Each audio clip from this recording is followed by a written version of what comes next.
Okay, so this is section 2.1, and this is our introduction to set theory. So the first thing we need to do is establish some definitions. What is a set? Well, a set is just a collection of things. What are those things? They can be numbers, they can be letters, they can be objects, it could be dogs, cats, clowns, just a set of stuff, just, a group, a collection of things, okay? These objects in a set are specifically called elements. Now, when we go to write sets mathematically, we always use these symbols. These are little braces. Sometimes you'll see them called curly braces, just to kind of let you know, that they're curly. That's different from brackets, which are, usually those square things, or parentheses, which are kind of like a C and a backwards C. So this symbol right here, these curly braces, denote a set. They let you know that we're talking about a set. And then the things inside those braces are the elements of the set. Okay? Now, first thing, in order for a set to even be meaningful, it has to be well defined.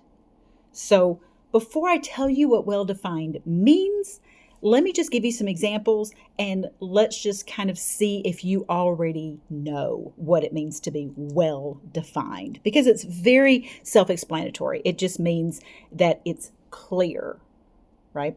Okay, if I ask you to list out the set of months in a year, do you think that everyone is going to make the same list? Well, yeah, because it's very clear what elements are going to go into that set, right? If you say May, then yes, May is a month of the year. If you say something like blue, no, that is not a month of the year. So, yes, this is a well-defined set. How about the set of even numbers? Well, yeah, a number that is divisible by 2 has a mathematical definition of what's an even number. We can all agree that 4 is even, but 5 is not. So, yes, that set is also well defined. Okay, how about the set of big numbers? Well, you might say, well, yeah, everybody knows what a big number is, but do they? I mean, if we ask a 5-year-old what a big number is, they might say 1,000,000. But what if somebody else says, no, million's pretty common. I say that big is 1,000,000,000 or 1,000,000,000,000 or whatever. Well, big is not a well-defined term. It's up for debate, So this is not a well-defined set because big is not a well-defined term. What's big to some person may not be big to somebody else. All right, what about this? So these were all sets that were written out in words, in descriptions. This one, I'm just giving it to you in list form. So it's the set of the numbers 4, 26, 35, 107. Well, yeah, this is a well-defined set. It is very clear what is in that set and what is not. If I say, is 35 in that set? Yes. Is 3 in that set? No. How about the set, that's what these little curly braces mean, of small dogs? Well, just like big numbers, small dogs is not well defined. How small is small? Would you consider a 20-pound dog to be small? Some people might say yes, some people might say no.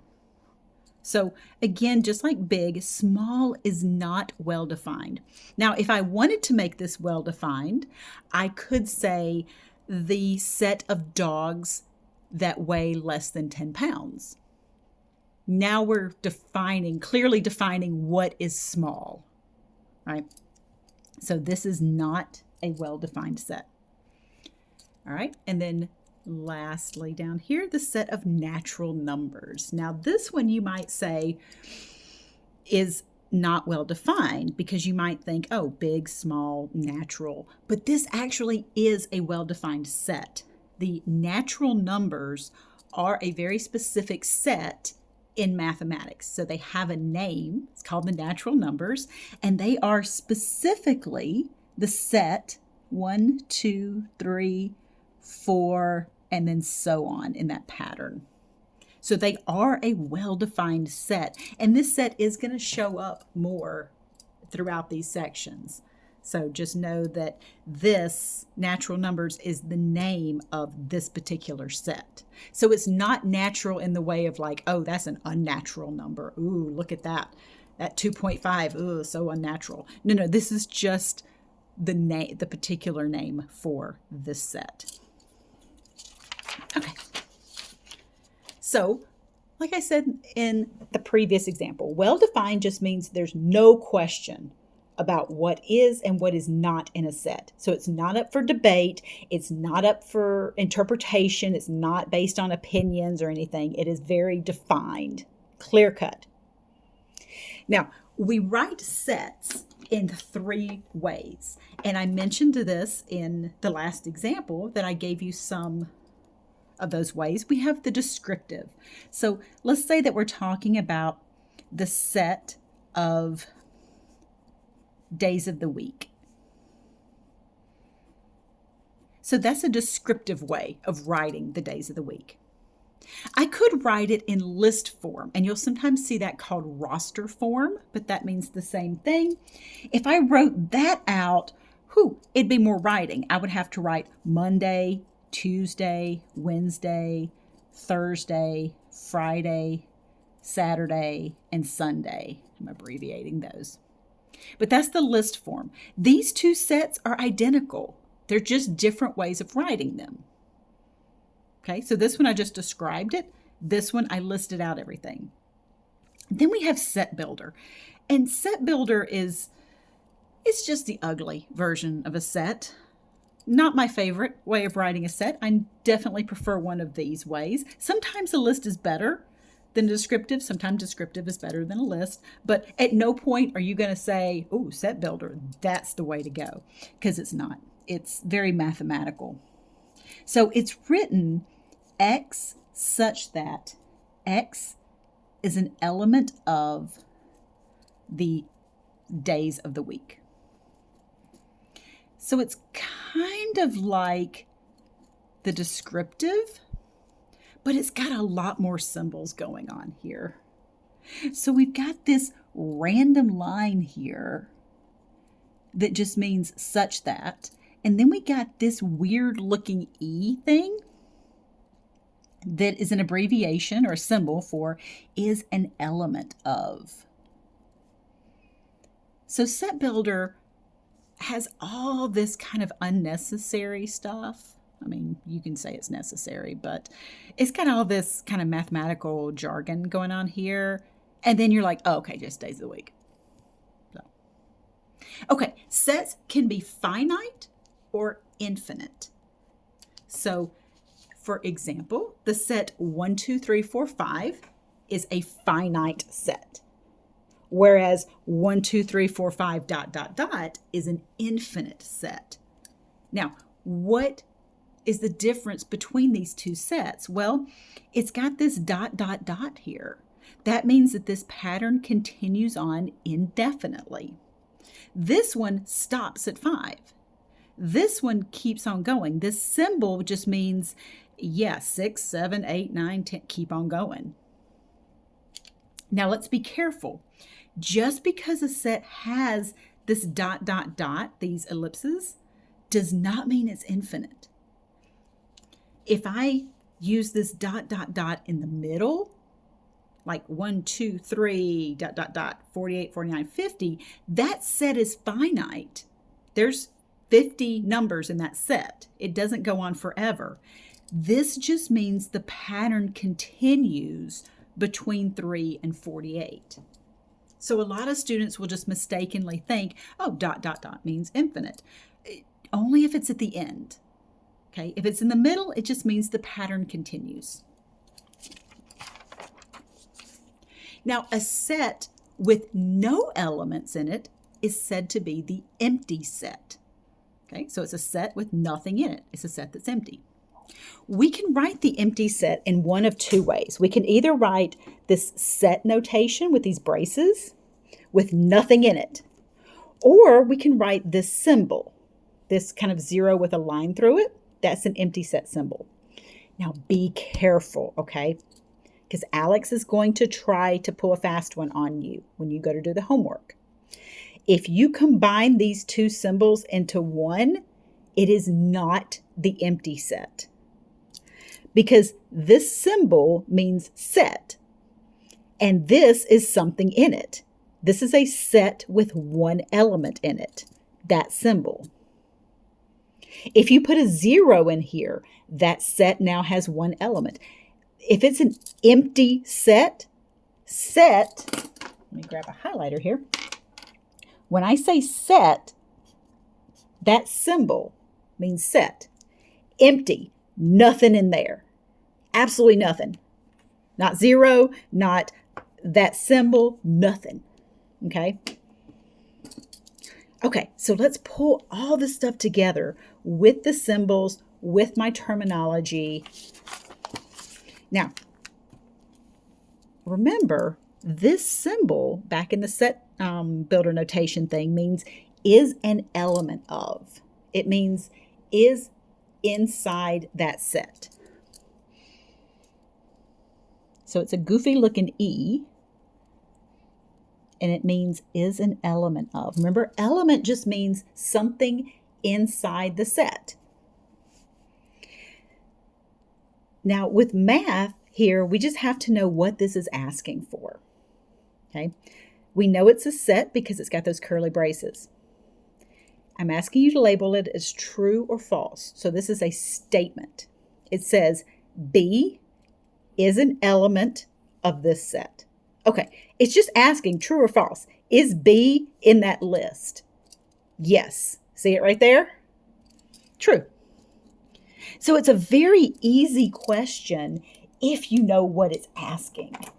And that's the trick with a lot of these things, is that if you know what it's asking, it's not too terrible. That was a little bit light, so let me go over that with a different pen. Okay, 7 is an element of this set. Okay, so we said B is an element of this set. Is B in that list? Yes, it's right there. Is 7 in that list? No, it's not. So that statement is false, because that statement says 7 is in that list. That's what that means, is an element of. And it's not, so that's a false statement. Now this is going to be a little trickier, okay? Because this slash through it means is not an element of.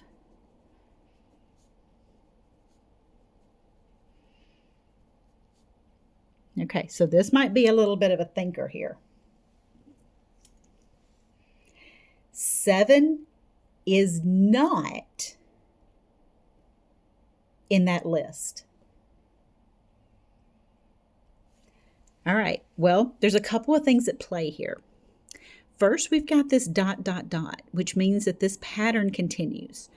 1, 3, 5. These are odd numbers. That means my next number would be 7, 9, and 11, 13, so on, right?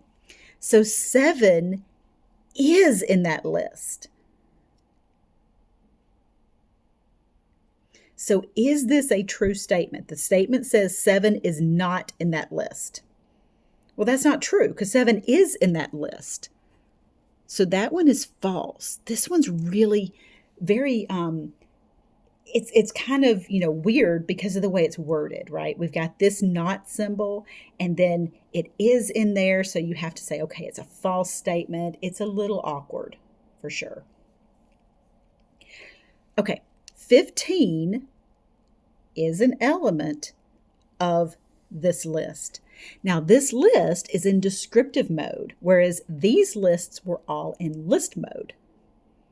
So we've got the natural numbers less than 10. The natural numbers, remember, are like the counting numbers. They start at 1 and they go up by 1. So the natural numbers less than 10, if I listed this out, it would be 1, 2, 3, 4, 5, 6, 7, 8, 9. Because it's less than 10. So 10 won't be included in there. So is 15 included in that list? No, it's not. So that's a false statement.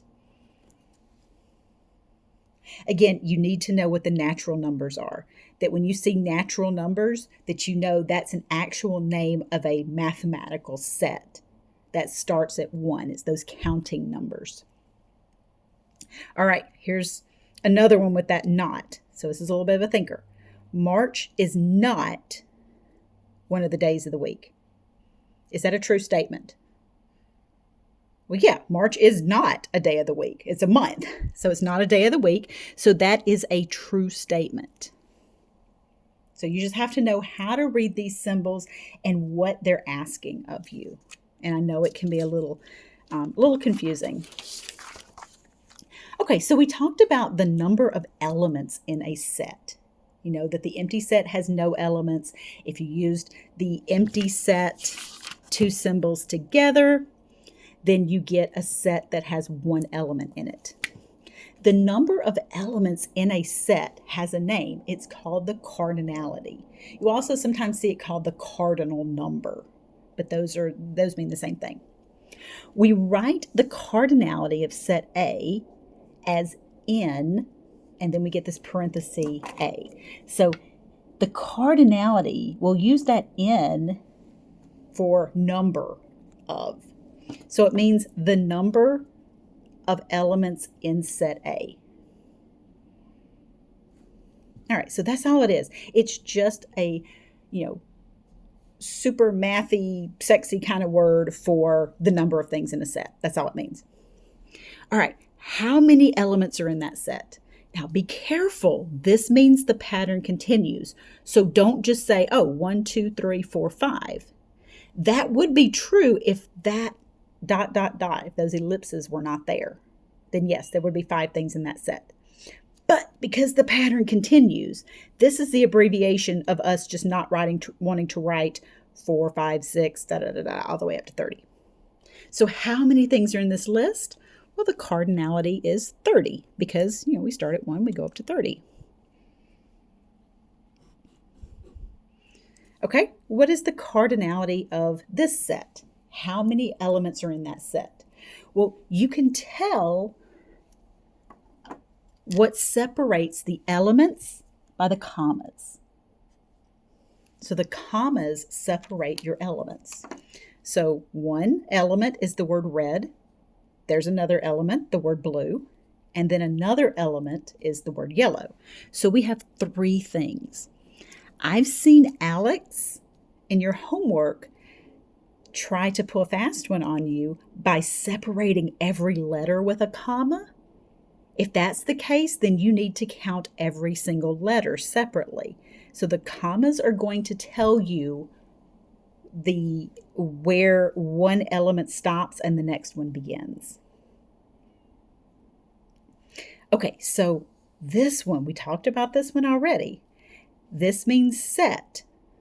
I know this means empty set, but it's a symbol inside these braces. That has a cardinality of 1. There is one element in that set. This means set, and there's one thing in there. This has a cardinality of 0. Those curly braces there means set, and what's in there? Nothing. Okay, so we've got these lists here. This one is in set builder notation. I only did this because I know that there's a few scattered throughout in the homework that do this. And as much as I try to avoid those, I can't, because sometimes I'll pick a homework problem that'll look like this. And then Alex will generate a similar problem. Those are air quotes. And that similar problem will look like this. So I can't quite avoid them as much as I want to. Okay, this is just set builder notation. So what you can do is just kind of ignore that part right there. We'll just pretend that's not even there. Just cover that up. Okay, month of the year. Okay, so the set of months in a year. How many months are there in a year? Okay, well, that's easy enough. There's just 12. This is just the descriptive way, the set builder actually way, of describing the list of January, February, March, da da da da. Okay, let's keep on going here. So equal and equivalent. Now, this one's really tricky because in everyday language, we tend to use the words equal and equivalent interchangeably. And mathematically, they are not. Okay? Two sets are equal if they have exactly the same elements. Okay? Those elements can be in a different order, but they are exactly the same elements. Equivalent, so equal we use, equal sign is a symbol. Equivalent, we use this little wiggle. Two sets are equivalent if they have the same number of elements. And remember, that super sexy name is cardinality. So the book also defines equivalence as elements in the two sets have a one-to-one correspondence. Now, that is just a more convoluted way of saying that they have the same cardinality. It just means that one element in one set corresponds to one and only one element in another set. So let me show you with an example because this is a little harder to describe in words. Equal. So here's two sets. These are equal. They have exactly the same elements even though it's in a different order. They both contain the numbers 1, 2, 3, 4. These are exactly identical sets. These two sets are not equal. I think we can all agree on that, right? But mathematically, they are equivalent. And I feel like this is where people are going to get hung up because you're going to look at those and be like, those aren't equivalent. They don't even look nearly similar. But mathematically, they're equivalent because they both have the same number of elements. This has 4 things. This has 4 things. Okay? Now, this one-to-one correspondence business just means that I can match up. I can partner up everybody in those two sets. That's what the one-to-one correspondence means. So rather than looking at it from a one-to-one correspondence kind of way, I prefer to look at it as, hey, they have the same number of elements, the same cardinality. I feel like that's an easier way of going about it. Okay, if two sets are equal, then they are automatically equivalent.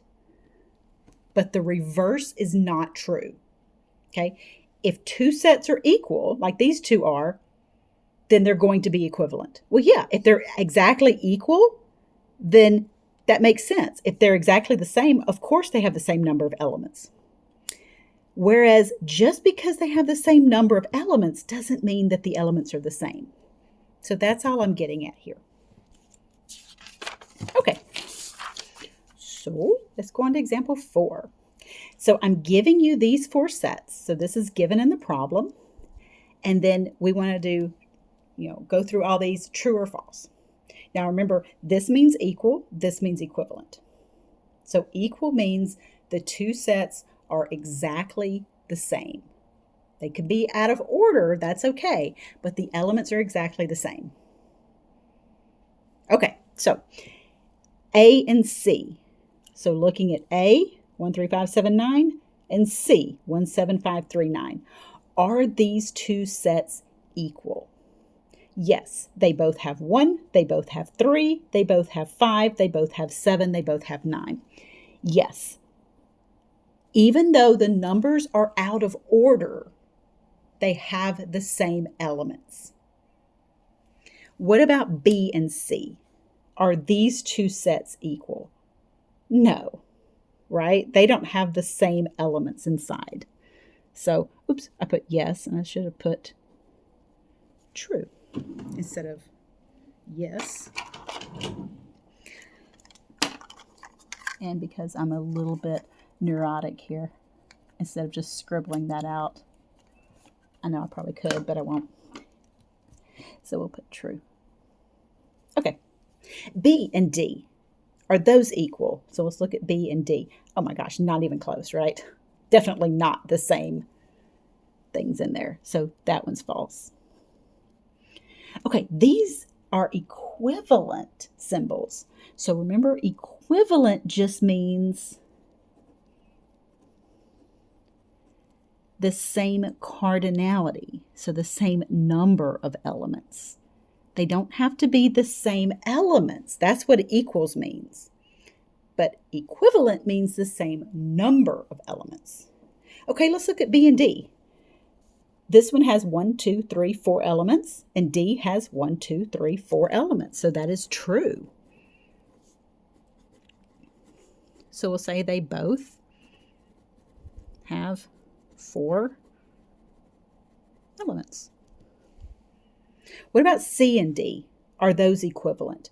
No, C has 1, 2, 3, 4, 5 elements, and D has 4. So that statement is false. So C has, oops, I was about to say 4, but that's D that has that. So C has 5 elements, and D has 4 elements.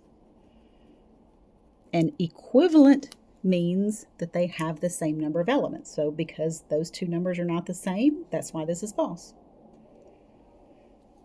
Okay, last example. And I pulled this one out of the homework from Alex. Okay. So this is how it's going to look in Alex. It says, write the set using roster notation. Remember, that means list. Give at least 3 terms before the ellipses and at least 2 terms after. A lot of students struggle with this one, so that's why I pulled it out of the homework here. It says, Y is a set of natural numbers between 100 and 250. Now, let's just go ahead and establish something here. Between means that you do not include either endpoint. Okay, so you don't include 100 and you don't include 250. So that is really important, and that's where a lot of students make mistakes on this. So when we say between 100 and 250, a lot of times we will think, oh, including those, right? We'll just kind of instinctively just say, yeah, we're going to include those endpoints. Here, Alex does not. So here's your answer box. Over here, it's got all these little symbols that you can click on. Now, you're going to click on this one right here. It's going to give you those set braces. Now, you could also type those from your keyboard, but it's going to give you those braces, and it's going to have a little box where you can start typing things in. So you're going to select that one first, and it's going to give you the braces, and then you can start typing. Okay, so remember, between 100 and 250, we're not going to use 100. So we're going to start at 101. Then we're going to go 102, and then we're going to go 103. Now, how far do we need to go? This is where this says, give at least 3 terms before the ellipses. Okay, so 101, 102, 103. So there's my 3 terms. Then I can say, okay, the pattern continues. Those are the ellipses. And then at least 2 terms after. Now, I'm going to stop at 249. So if I need another term before 249, I need 248 here. Okay, so there's my 2 terms. So here, let me grab my my highlighters. So at least 3 terms before. So that's those, okay? And then at least 2 terms after. So that's those. Now it says the ellipses are those right there. So just so we're all clear about what all these words mean. So that would be your answer. Now you don't have to type in the ... You can use that right there. Sorry, I have my windows open so you can hear my neighbors and their loud cars. So you can use the ... right here. I think there might be a ... symbol right there as well that you can use. You can also just type it in from the keyboard. So you don't have to use all these symbols if you don't want to. But again, between, that's the key there. Because I've seen so many students struggle with this one, and I don't think it's very well worded. So just wanted to make sure you guys knew what to expect.